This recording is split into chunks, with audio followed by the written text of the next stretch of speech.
Chers amis, bonjour, bonsoir. Vous êtes dans l'émission Le Pain du Ciel qui vous est proposée par la mission évangélique de la réconciliation. Aujourd'hui, nous sommes toujours dans Luc le chapitre 18 et nous allons lire à partir du verset 18. Lecture. Un chef interrogea Jésus et dit: Bon maître, que dois-je faire pour hériter la vie éternelle? Jésus lui répondit: Pourquoi m'appelles-tu bon? Il n'y a de bon que Dieu seul. Tu connais les commandements. Tu ne commettras point d'adultère. Tu ne tueras point. Tu ne déroberas point. Tu ne diras point de faux témoignages. Honore ton père et ta mère. J'ai, dit-il, observé toutes ces choses dès ma jeunesse. Jésus, ayant entendu cela, lui dit: Il te manque encore une chose. Vends tout ce que tu as, distribue-le aux pauvres, et tu auras un trésor dans les cieux. Puis, viens et suis-moi.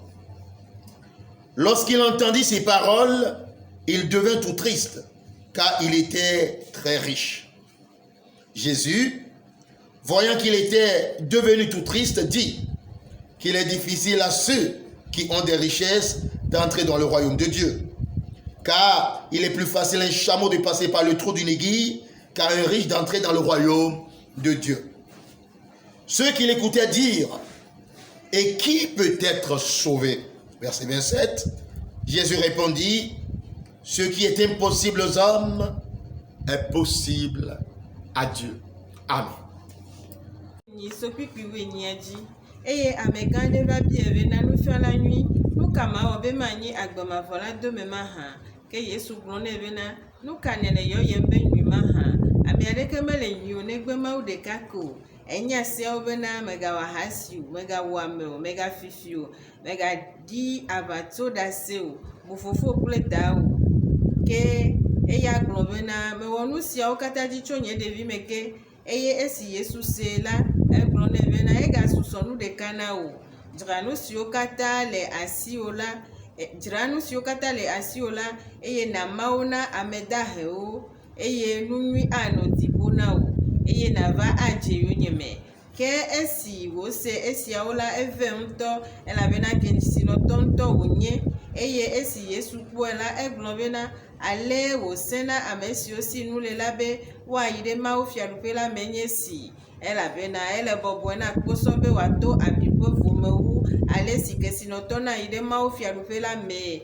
Ke ame siwo se la gblɔ bena ekema ame ka gɔ̃e ate ŋu akpɔ ɖeɖe mahã? Gbigbi blaeve-vɔ-adre. Eye wògblɔ bena nu siwo mate ŋu awɔ le amegbetɔwo gbɔ la, woate ŋu awɔe le Mawu gbɔ. Amen. Père Saint, nous te bénissons pour ce moment de partage. Demandons que tu éclaires quelqu'un au nom du Christ et Jésus. Amen. Amen. Eh bien, ce passage que nous venons de lire est assez riche. Il s'agit de la rencontre du Christ Jésus avec un chef juif. Ce qui est intéressant ici, c'est que le chef était à la recherche de la vie éternelle. Il voulait trouver une place dans le royaume de Dieu. Alors, il s'est approché du Christ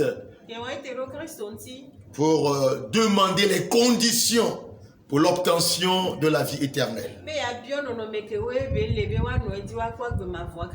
Mais voyez-vous, leur échange est très riche. Parce que quand il est arrivé, il a dit: Bon maître,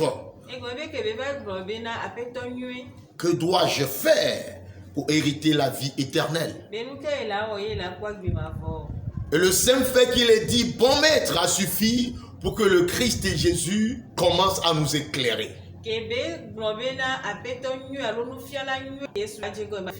Avant qu'il ne réponde à sa question, il a commencé à clarifier quelque chose. Et ce point est très important. Ce n'est pas quelque chose qu'il faut juste ignorer. Parce qu'il lui a dit, pourquoi m'appelles-tu bon? Il n'y a de bon que Dieu seul. Ceci est très important. Pour tous ceux qui veulent obtenir la vie éternelle, pour tous ceux qui veulent avoir une place dans le royaume de Dieu, devenir enfant de Jéhovah, eh bien il est important qu'ils sachent qu'aucun humain n'est bon. Dans la voie du salut, dans la recherche de la vie éternelle, rien de bon ne peut venir de là. Christ lui dit, pourquoi m'appelles-tu bon? Il n'y a de bon que Dieu seul. On peut aussi le comprendre ainsi. Si tu es convaincu que je suis bon, si je suis vraiment bon, alors sache que je ne suis pas qu'un humain. Vous comprenez ce point? Il est important que quand nous sommes face aux Écritures, que nous exercions un peu d'humilité. La question posée est très claire. Et si cette question était posée aux enseignants d'aujourd'hui, j'imagine la réponse qui serait donnée. Fais ci, fais ça. Mais voyez comment le Christ a procédé. Il a procédé comme un véritable évangéliste. Quand je parle d'évangéliste, je parle d'évangéliste selon la Bible. Ce n'est pas les showman que nous connaissons aujourd'hui qui se disent évangélistes.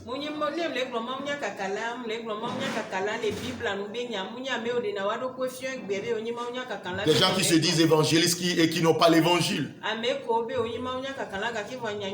Je ne parle pas de cela. Alors après avoir clarifié le point que seul Dieu est bon et qu'aucun être humain n'est bon, Jésus est allé plus loin. Il dit, tu connais. Parce que c'était un juif qui était devant lui. Un chef juif en plus. Et il lui dit, tu connais les commandements. Et il s'est mis à les citer. Tu ne commettras point d'adultère. Tu ne tueras point. Tu ne déroberas point. Tu ne diras point de faux témoignages. Honore ton père et ta mère. Et bizarrement, plusieurs personnes vont lire ce même passage et ne comprendront pas ce que je suis sur le point de vous annoncer. Mais je sais que vous allez me comprendre. Ils vont lire ce passage et ils vont juste sauter à la conclusion que le Christ Jésus lui-même a dit qu'il faut observer la loi pour avoir la vie éternelle. Vous êtes sûr que c'est ce qu'il a dit? Vous avez vraiment lu ce texte? Vous l'avez vraiment lu? Eh bien, quand le Christ a cité maintenant ces points des commandements, eh bien, l'homme riche a répondu qu'il a observé toutes ces choses dès son enfance.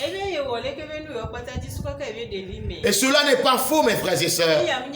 C'était un juif, tout juif qui se respecte, dès l'enfance, est habitué et élevé dans la crainte de Dieu.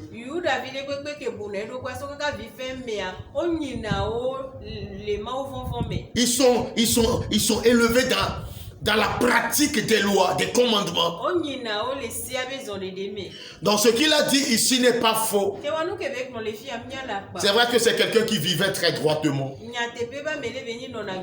C'est quelqu'un qui faisait attention, n'est-ce pas, aux actes qu'il posait.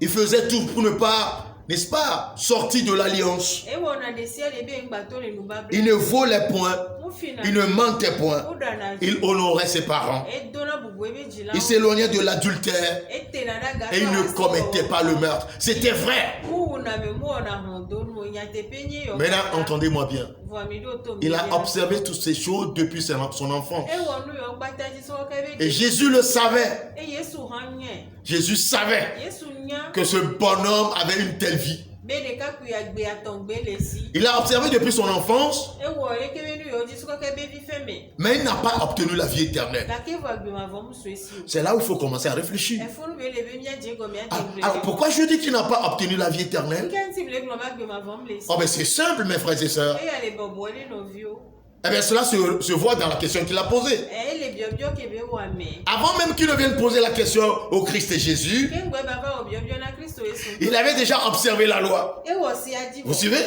Il avait déjà observé la loi avant de venir poser la question au Christ et e wo Jésus. si aji wo ke ngwe ba o biobio ne Pourtant son observance de la loi ne lui avait pas assuré la vie éternelle. la ke wo e be si aji wo wo mu ne agbe ma vo Il l'a révélé par la question qu'il a posée. yen to tro de to do bobio ke be wa ji Que dois-je faire pour hériter la vie e éternelle? wonu ke do la o ba gbe ma vo ba Cette question révèle clairement que ce bonhomme, quoiqu'ayant observé la loi, les commandements, n'avait pas la vie. ele ke be biobio ya e de fio e me ko be na to ko be de ka ku ya e wo si o ji ga ke vo agbe ma vo so esi Maintenant, vous qui me suivez ce jour mia o ke le le nku do ti et qui comptez sur votre observance de la loi, ye mi le kan ro mia be si aji wo wo ji a allez-vous continuer à compter sur la loi qui n'a pas sauvé les Juifs? de mi la ye ji aka ro se ke mu de yuda to wa ji a Ou allez-vous maintenant chercher la voie du salut? alo mi la di de popo be moison Voici un Juif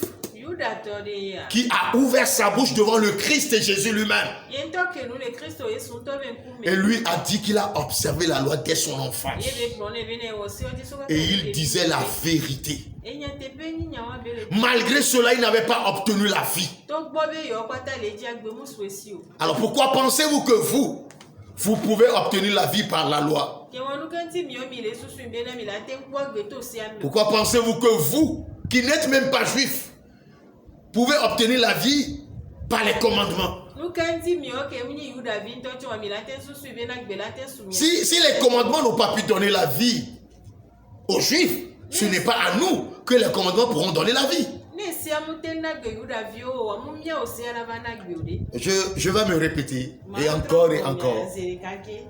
La loi de Dieu, les commandements, n'ont jamais été donnés pour procurer la vie éternelle à qui que ce soit.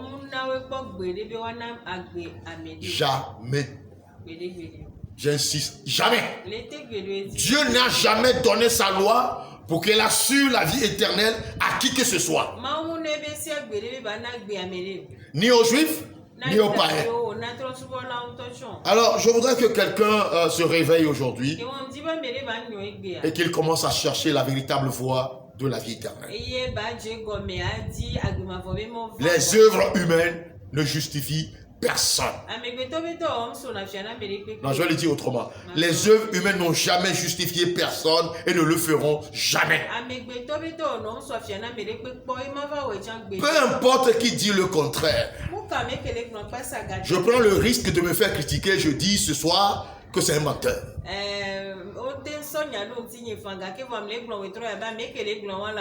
Quiconque dit que les œuvres humaines peuvent assurer le salut est un gros menteur. Voici quelqu'un qui est venu devant le Christ Jésus avec des œuvres admirables. Jamais menti, jamais triché, jamais déshonoré ses parents, jamais commis l'adultère. Œuvre admirable. Pourtant, il n'avait pas la vie éternelle. Alors, si vous voulez continuer à mentir, ou alors si vous voulez continuer à vous faire manipuler, l'œuvre de l'homme ne lui assure aucunement la vie éternelle. Voici une preuve. Il a observé la loi dès son enfance. Pourtant, son âme était vide. Il avait encore la soif de l'éternité dans son âme. Et il est venu vers le Christ. Que dois-je faire? Même la question qu'il a posée traduit, n'est-ce pas, son cœur. La question révèle qu'il s'attendait à une œuvre que lui doit accomplir pour obtenir la vie comme étant un mérite.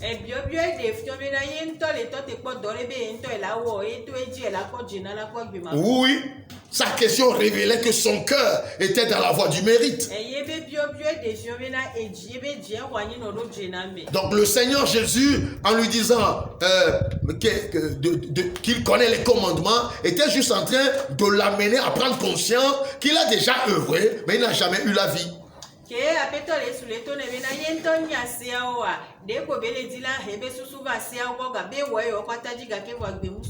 Mon frère, tu as déjà œuvré depuis ton enfance,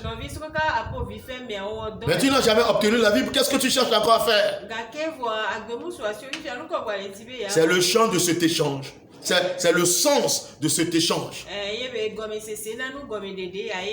Alors j'aimerais évoluer un peu. La Bible dit que dès que Jésus a entendu sa réponse, il lui a dit qu'il lui manquait encore une chose. Il lui a demandé d'aller vendre tout ce qu'il possédait et de les distribuer aux pauvres. Amen. Dès que ce jeune homme a entendu, n'est-ce pas, cette recommandation du Christ, la Bible dit qu'il était devenu tout triste parce qu'il avait beaucoup de biens. Là, ce point nous amène dans une autre problématique. Et beaucoup font un faux procès à l'évangile. Ils font un faux procès à Dieu. Ils critiquent la religion, non, ils critiquent la spiritualité parce qu'ils n'ont rien compris à ce qui se dit ici.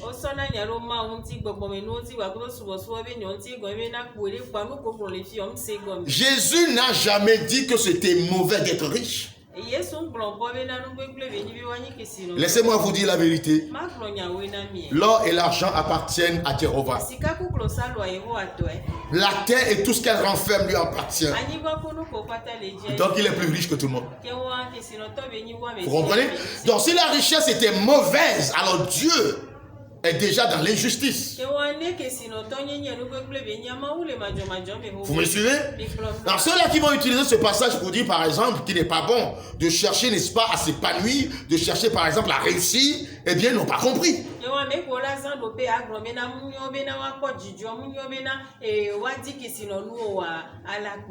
Enfin voici quelqu'un qui est devant le Christ et qui dit qu'il a observé la loi. Or, il est dit dans les Écritures que celui qui a observé la loi est en mesure d'aimer son prochain comme soi-même.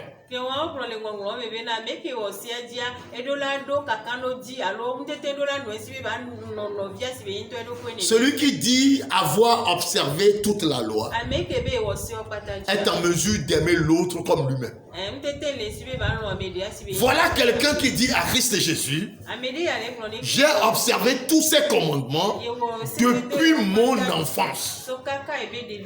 Donc le Christ essayait de l'amener à réaliser que en réalité il ne l'a observé qu'en apparence. Et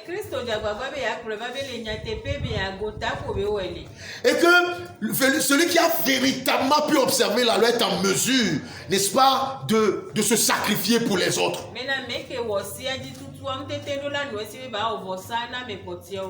C'est là le but du test que le Christ a avancé. Va vendre tous tes biens,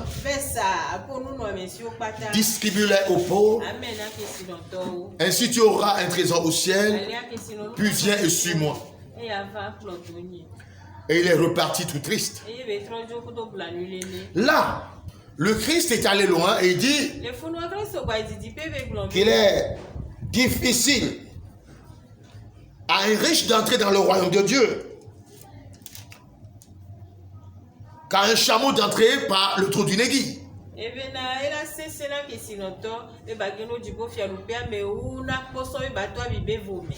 Ah oui. Et beaucoup vont dire, voilà, ouais, c'est ce qu'on nous dit à l'église pour nous appauvrir. Si tu veux aller au ciel, il faut être pauvre et tout. Écoutez, je ne suis pas pauvre. Gloire à Dieu, je ne suis pas pauvre.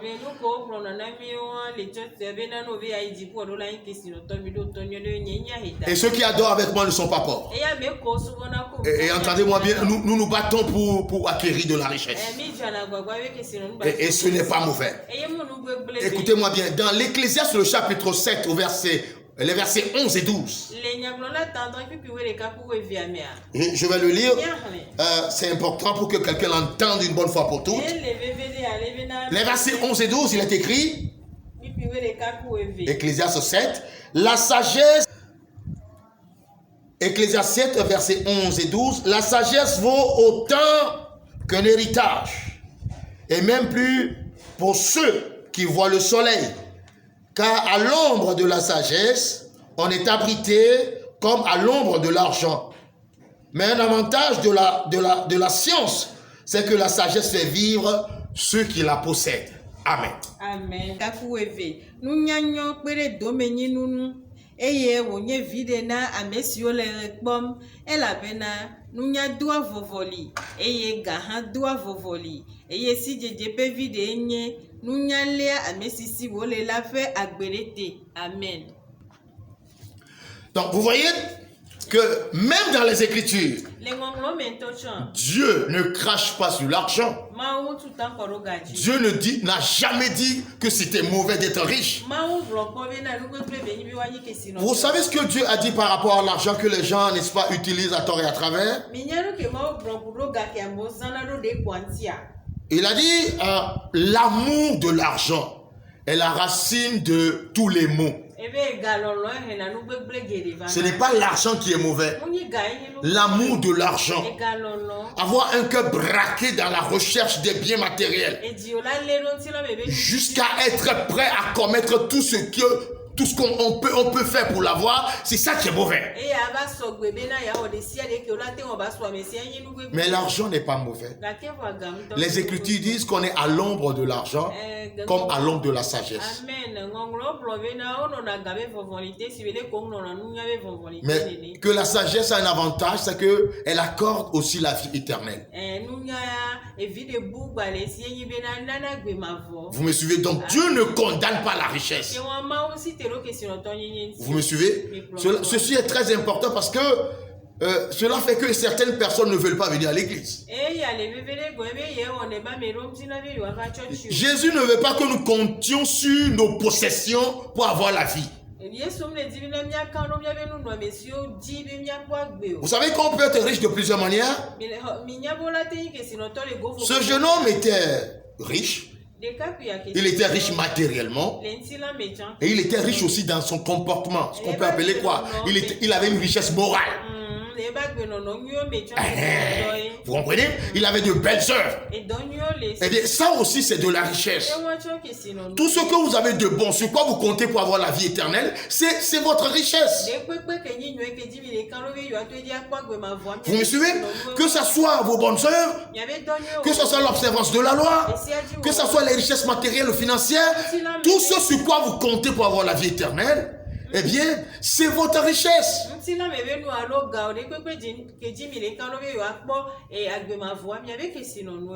Et cela vous empêchera d'entrer, voyez-vous? Parce que rien venant de l'homme ne peut lui assurer l'entrée dans le royaume de Dieu. En fait, c'est comme ça qu'il faut comprendre ce que le Christ est en train de dire. Peu importe comment nous sommes droits, peu importe comment nous sommes riches, rien venant de nous ne peut nous aider à entrer dans le royaume de Dieu. Et alors, ceux qui ont entendu la déclaration du Christ sont arrivés à une conclusion magnifique. Ils ont dit, si cela est ainsi, alors qui peut donc être sauvé? Et le Christ Jésus apporte une réponse admirable. Il dit, ce qui est impossible aux hommes est possible à Dieu. Donc, la vie éternelle que nous, vous et moi, ne pouvons pas obtenir par nos efforts, par nos richesses, par nos possessions.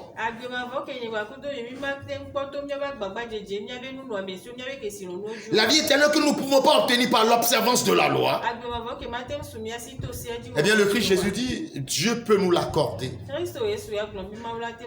Dieu peut nous l'accorder. Ce qui est impossible aux hommes est possible à Dieu. Oui, toi, tu ne peux rien faire pour obtenir la vie.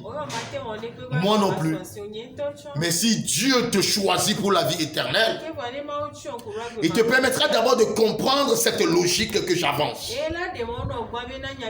Tu comprendras qu'il faut cesser de compter sur soi-même. Et Dieu te révélera maintenant la voie qu'il a payée lui-même pour que tu obtiennes gratuitement la vie éternelle. Je vais m'arrêter ici pour aujourd'hui. Que le Christ vous assiste. À la prochaine. Bye.